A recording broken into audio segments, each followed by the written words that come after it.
நீங்க ராஜஸ்தான்ல இருக்கீங்க, அது பாலைவனத்துல இருக்கு. சொல்லுங்க. பேரவைத் தலைவர் அவர்கள் அது மட்டும் இல்ல சொன்னாங்க. ஸ்டெர்லைட் கொண்டு வந்தது மூடினதெல்லாம் சொன்னாங்க. நம்மளுடைய முதலமைச்சர் தான் ஸ்டெர்லைட்டை திறந்து வச்சாங்க. ஸ்டெர்லைட் வேணுமா வேண்டாமாங்கிறது அது வேற விஷயம். ஆனா திறந்து வைத்தது அது பிறகு போராட்டம் ஆரம்பிச்சது யார் காலன்ட்டு அதையும் சேர்த்து சொல்லுங்க. போராட்டம் நடத்துறதுக்கு யாரெல்லாம் வந்துருவோம். சபாநாயகர் முதல்ல ஒரு கண்ணாடிய சபாநாயகர் அவர் பார்த்துக்கணும். இன்னைக்கு திமுகவினுடைய அடிப்படை தொண்டனை விட திமுக கட்சிக்கு அதிகமா வேலை பார்க்கறது சபாநாயகர் தான், அப்பாவண்ணன் தான். ஏதாவது கேள்வியை மாத்தி கேளுங்க. அன்னைக்கு வேல்முருகன் கேட்கிறாரு, என் தொகுதிக்கு ஏன்பா கொஞ்சம் நீர்ப்பாசனமே வரலையே, கொஞ்சம் தண்ணி கொஞ்சம் கண்ணில் காட்டுங்க. உடனே அப்பாவண்ண தாவறதை பாத்தீங்கன்னா திமுக அமைச்சர்களே சும்மா இருக்கிறாங்க. சபாநாயகர் தாவறாரு மேல, எப்படி அந்த கேள்வி கேட்கலாம்? அப்படிலாம் நீங்க பதில் சொல்லக்கூடாது.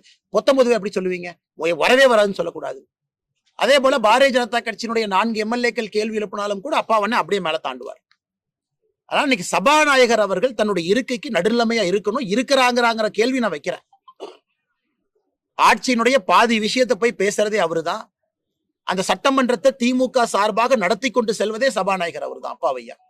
அதனால கண்டிப்பா அப்பாவையா அவர்களுக்கு இதை பற்றி பேசுவதற்கு உரிமை இல்லையா நான் பாக்குறேன். உரிமை இருக்கு. ஆனா இந்த கேஸ்ல அவர் திமுக சார்பாக ஒருதலை பட்சமாக நடந்து கொள்ளும் பொழுது அது சபாநாயகர் கருத்தா இல்ல திமுகவினுடைய உறுப்பினர் அப்பாவு அவர்கள் கருத்தான்னு எனக்கு.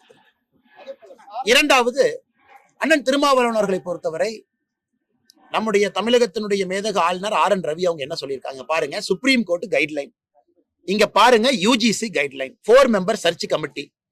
அதுல ஒரு UGC நாமினி இருக்கணும்.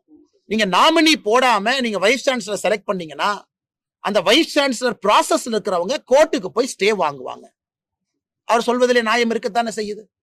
உச்ச நீதிமன்றத்தினுடைய தீர்ப்பும் UGC பல இடத்துல அவங்களுடைய வழிகாட்டுதலும் ஒரு UGC நாமினியை வெய்யுங்கன்னு சொன்ன பிறகு தமிழக அரசு ஒரு பிரஸ்டீஜ் இஷ்யூ எடுத்து நாங்க வைக்க மாட்டோம், கோவிச்செல்லினா வைக்க மாட்டோங்கிறாங்க. அப்ப இதுல தேர்வு செய்யப்படாத ஒரு நபர் கோர்ட்டுக்கு போய் இந்த ப்ராசஸ ஸ்டாப் பண்ண முடியாதுன்னு என்ன நிச்சயம்? அதற்கு யாருமே பதில் சொல்ல. உச்ச நீதிமன்றத்தை பத்தி யாரும் பேசல, UGC பத்தி பேசல.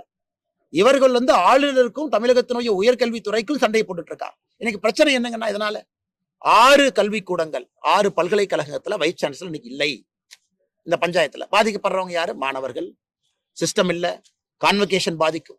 அதனால அன்பான வேண்டுகோள் தமிழக அரசுக்கு, உச்ச நீதிமன்றத்தினுடைய நடைமுறையும் UGC நடைமுறை, உயர்கல்வி UGC கீழே இருக்கு. அது தமிழக அரசு ஒருதலை பட்சமாக இண்டிவிஜுவலா 100% கண்ட்ரோல் இல்ல. அது shared responsibility, shared power, concurrent லிஸ்ட்ல அது இருக்குதுங்க. அப்படி இருக்கும்பொழுது தமிழக அரசு தன்னிச்சையாக முடிவெடுப்பதற்கு எங்க அதிகாரம் யார் அவங்களுக்கு கொடுத்திருக்காங்க? அதை அமைச்சர் அவர்களோ முதலமைச்சர் அவர்களோ அண்ணன் திருமாவளவன் அவர்களோ பேசாம அவர்களும் இந்த குட்டையை குழப்பத்தான் பாக்குறாங்க.